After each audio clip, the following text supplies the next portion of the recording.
and welcome to my YouTube channel. Today I'm trying to show you my new work, which is a board, an oracle board. I'm calling it an oracle board even if I'm using it with runes, because the runes are not on the board itself. Sure, there are some runes you will see, but I use this board to cast the runes on it. And so I got the opportunity to make several examples. So this will be the first one.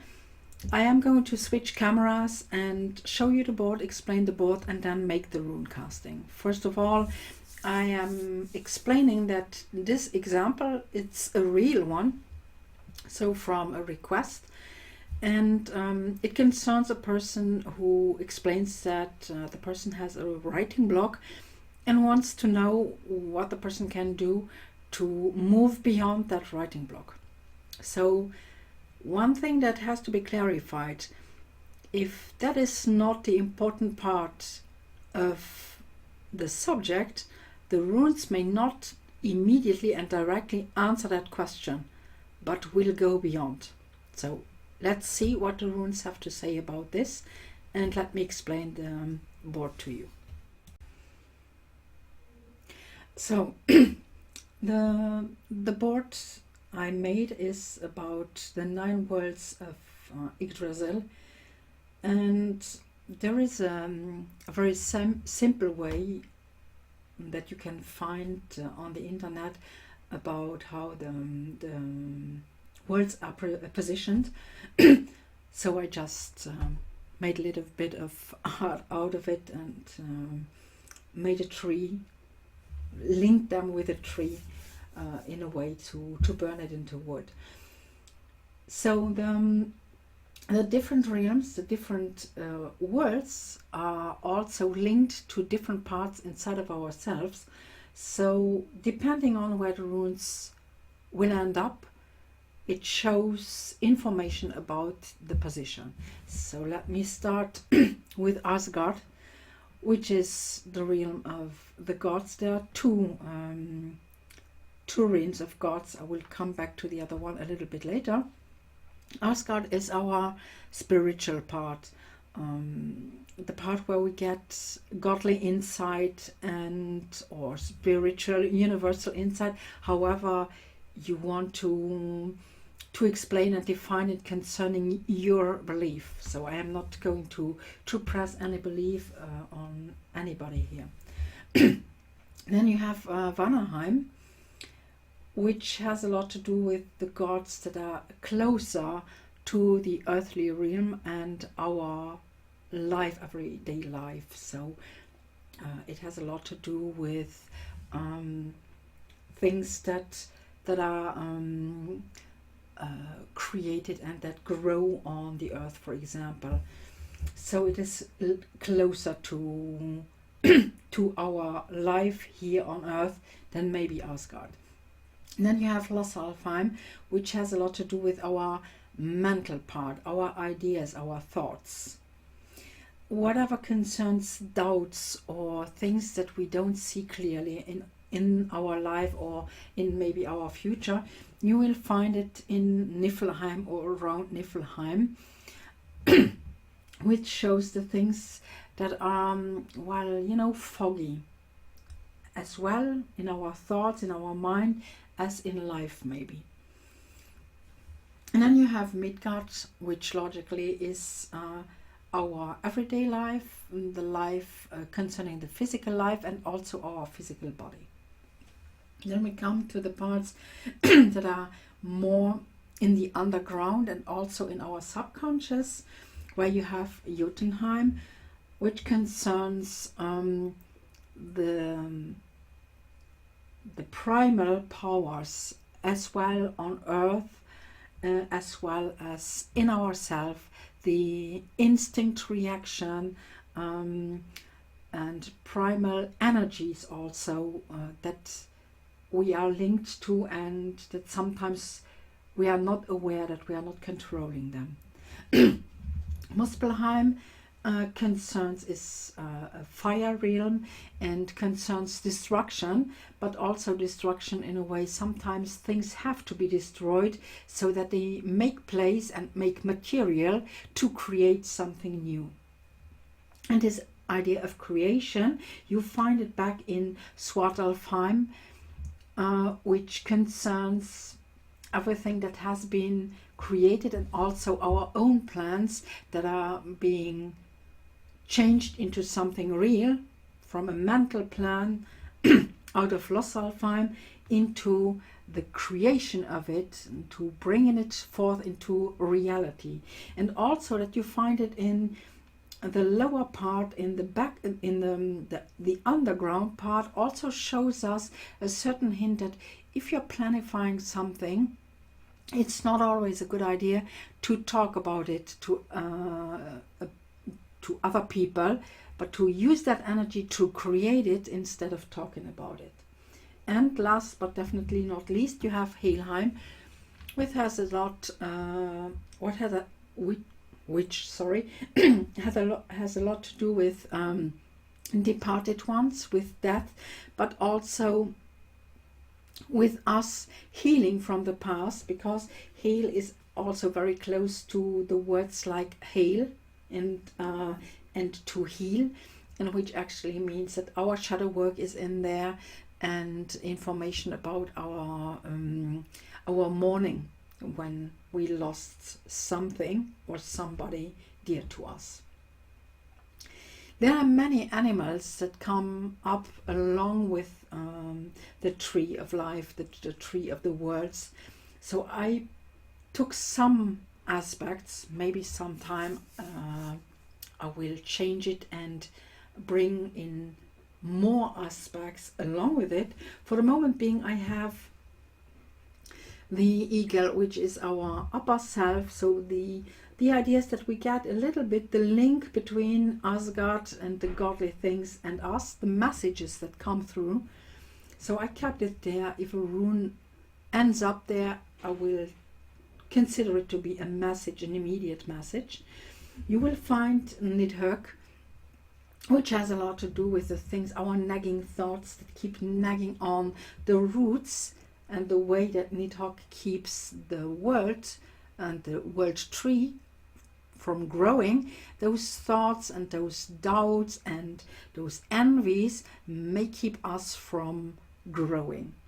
Then we have Ratatosk, which is the messenger between the eagle and the dragon. So the one that brings us an idea of how to get a balance into all those energies. And when it comes to real deep knowledge and wisdom, which is as old as the word itself, I also made a symbol for Mimi as well. So I am going to use the runes for this. I can also use other symbols, but I like the idea. And there are many different ways I have the runes. The ones I am going to use are on hazelnuts. No, those aren't acorns. I get that very often. I have false acorns too with runes on it, but I'm going to use the hazelnuts.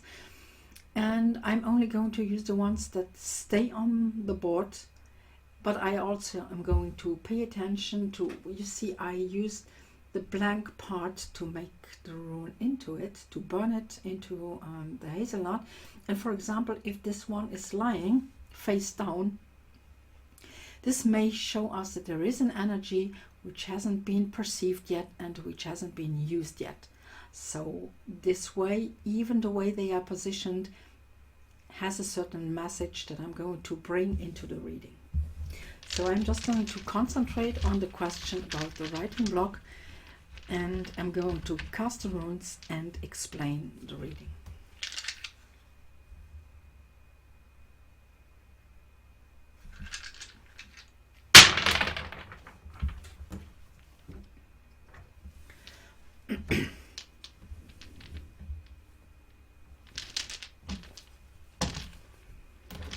So, as we can see, something else before I start. As this reading is for a person, I am going to stop with the third part talking, and I'm going to address the reading to you who asked me for this reading.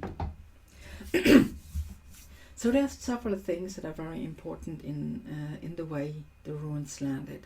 So the first thing is there is no immediate connection to the godly realms, to the spirituality. You explained that the book is about runes. I have no idea how the book is for you, how you want to bring into the book. If it is about the more historical part of the runes, where they could be found in the different cultures. And I am absolutely aware that sometimes it is very difficult to bring in the ritual part of the runes or the spiritual part of the runes, because a lot of people react in this way to say, oh, that's a new age esoterical thing and has nothing to do with how the runes were used, but it seems to be missing. So the image that is brought up, and which might be a reason for the writer's block, first of all, is that there is a part that is not integrated into your writing. So that's the first part. And I'm going through to the different ideas. So the first one lies very close to Midgard, so the real part right now. Let me show you the rune. It's path or pathro. There are a lot of ways to call them. I come up with the ones that I have learned when I started reading them. This is, let me count, 30 years ago. So there are a lot of other words that came up later on. I had German books about it. So there are a lot of ways to pronounce them. I hope people bear up with me. So this is about luck. It's about luck. And about sometimes not being sure where this luck comes from. So the thing to finish that book and to release that book will come, but maybe not the way you are planning it. So maybe it is also a little bit about being open to opportunities that will present themselves that you didn't see for the moment being. Next to the doubts, next to Niflheim, you have Yggdrasil. And you see that is Midgard's rune actually. And it also tells us something about the year, about a circle of a year. And in this moment, I am wondering whether you had planified a certain time, a certain moment to release the book. Maybe you have given you, let's say you said, I will finish this in a year, I'm going to finish it in 2 years. You put up a certain time, and actually the runes are telling you it's not about time. It is about working together. You have never forget that Yera is also a rune that shows 2 Kano runes or Kaun runes that are working together, being open to something else. So we keep this idea of opening up quite close here. That is only the beginning of the reading. So it is as if something is missing and you have to open up to things you haven't considered yet. The destructive energy, so the one that is close to Muspelheim, is Sovelu. So the moment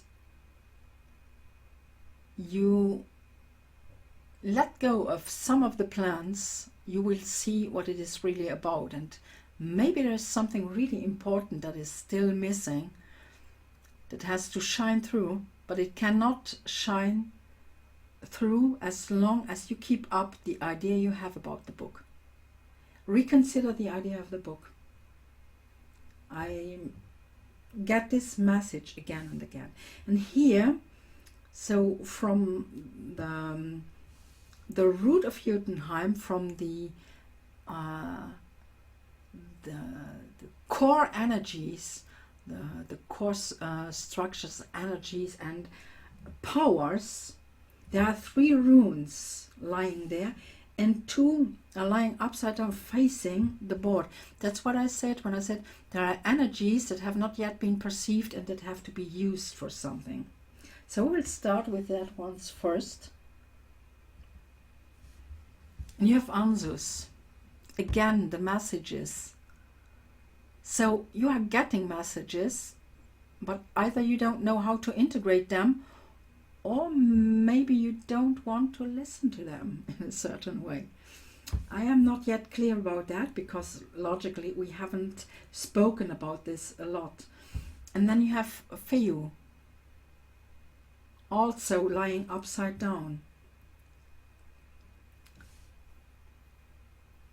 So I start wondering about one thing. Maybe it's a question that you can reconsider for yourself. It's not for me, okay? It's important for you. The question about, why do you absolutely want to make that book?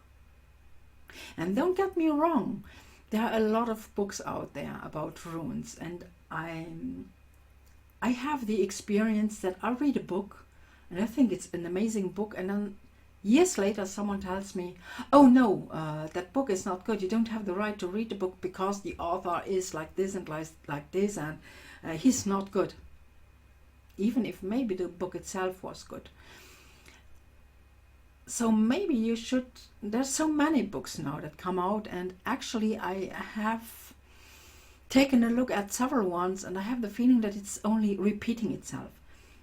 And it is as if the runes are telling you that you are missing the thing that is important to make something unique, to make something,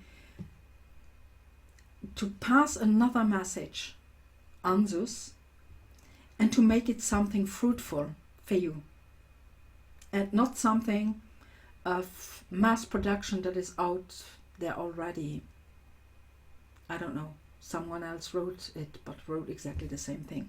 Bring something in that is new, that is not in the other books. And there's another one lying along, and we stay in it. It needs to grow. Before you can finish that book, something needs to grow.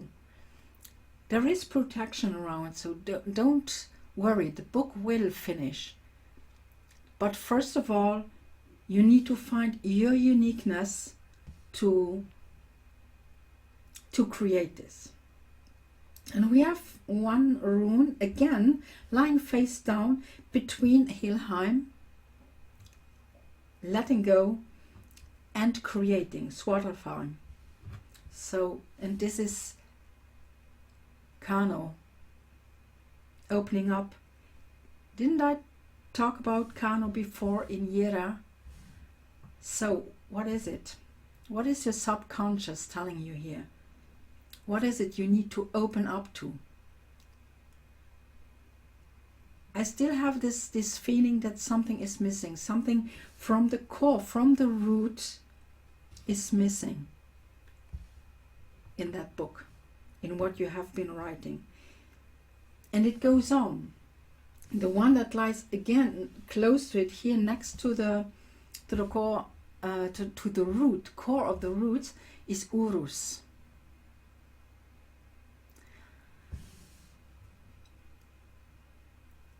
If you ask me about this writing block, I would consider to put what you have been writing for the moment being away for a moment, to reconsider the runes, reconsider why you want to write it, opening up two options you may not have seen for the moment being, opening up maybe two messages from the upper realm, from the gods, from your own spirituality, tapping into the core energy along with it, bringing both together, a little bit like Yera, the two sides working together to find what it is that brings up the doubt that you cannot finish that book. The book can be written, but something is telling me when I see all that is lying here, that there are some chapters that you are going to rewrite because something is missing. If you bring the book out the way it is right now, it will just be a book like any other book. So don't stay on what you have already written, but go for what has not been written. And maybe use your spirituality, because as I'm saying, there's no rune lying there. It's like energy from there is missing. The runic energy from the upper part, from your own higher self, is missing. But it can be nourished from the roots. I can only hope this gives you a certain idea of how to go for it. It's a little bit as if there's a saying about crocodiles. If a crocodile loses his way, he goes back to a certain point where he finds himself back again and then tries another path, another stream. And this is a bit what I would consider here. The writing block lies that the path you had just taken is not the correct one. Go back a little bit and take another way to bring in what is missing. I am very curious now what is missing and what the feedback over the time, not maybe the feedback immediately after the reading, but the feedback after you brought this in, you considered this, and you checked again what the feedback will then be. And I guess that will be the kind of book that I would love to read. Thank you again that I had the opportunity to do this. And thank you again for watching and listening.